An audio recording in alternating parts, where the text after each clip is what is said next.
Welcome back. I'm Rachel, and in this video I'm going to go over the structure and function of the radial vein. Firstly, where is this vein located? The radial vein is located in the forearm region of each arm. If we take a closer look at the veins on the anterior view of the right forearm, we can see the radial vein highlighted in red.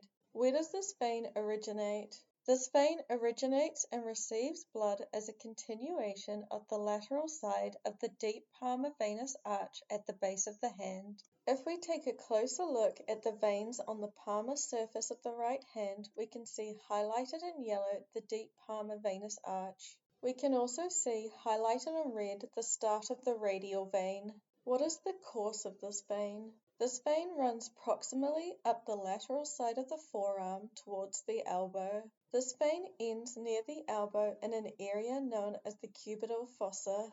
This vein ends by uniting with the ulnar vein, which can be seen here highlighted in yellow. This union forms the brachial vein. The brachial vein can be seen here highlighted in blue. Along its course, the radial vein receives blood from several small tributaries. What is the function of this vein?